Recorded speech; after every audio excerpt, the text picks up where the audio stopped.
Hello, this is Kevin Annett, and I'm speaking to you from an undisclosed location on February 11th, 2014. It's actually the day after my birthday, and thank you for everybody for all the salutations and greetings on that day. The important thing about today, of course, is it's a tremendous anniversary of a great event that happened historically, and that was the forced resignation of Joseph Ratzinger, February 11th, 2013. The first pope in history to step down during peacetime as a direct result of our exposure of his role in child trafficking in the Catholic Church, and the fact that he had accomplices in high places, including the Queen of England, as it turned out, and the present Pope, Bergoglio, Jorge Bergoglio, Pope Francis, all of whom have been actively involved in child trafficking in various countries and covering up these crimes.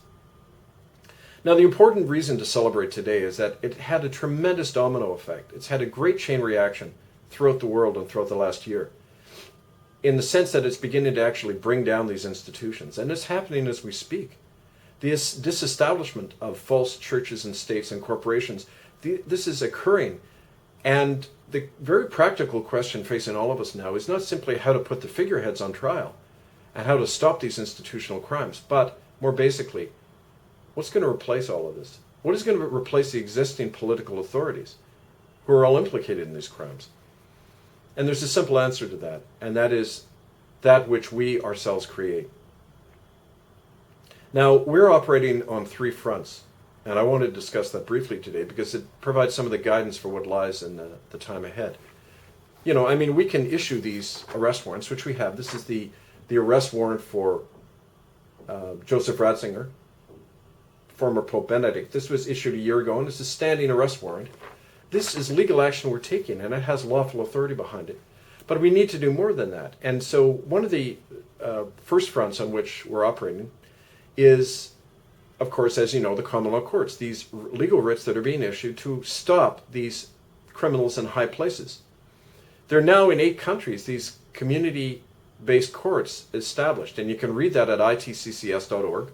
You can download our community training manual about how to set up these courts and go about this.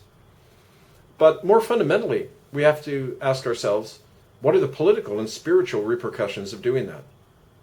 And that brings us to the second aspect of our work, which is the need to re-establish genuine political organizations, genuine governments, if you like, because to take the example of Canada, the existing authorities in Canada are null and void. The Crown of England, on which they're based, their allegiance to Queen Elizabeth, that authority is null and void because the institution of the Crown is a criminal body now, and under international law, it loses its authority. So all the authorities in Canada, the police, the members of parliament, the judges, they're all serving a foreign criminal body, and they have to annul that allegiance if they're to have any legitimacy. And so patriots are gathering in July in Winnipeg to reestablish a constitutional republic. And that organization will be talked about. We're going to post the information at itccs.org. That's the second aspect of what people need to do in any Commonwealth country, and in England itself, to have a legitimate, lawful, non-criminal government. But the most important, and what I want to focus on, because it's a way that all of us can respond in our own communities, and it has a spiritual foundation. And that is the need to recovenant between ourselves, to have new relationships between ourselves and the Creator. And I'm guided in that by my ancestors. I'm very much led these days back to my own personal roots among my Puritan ancestors in Scotland and England, who centuries ago, in a very similar circumstance to now, were led to leave the false institutions, to separate themselves out from the evil and corruption of the governments and churches of the world into new self-governing congregations, congregationally based communities.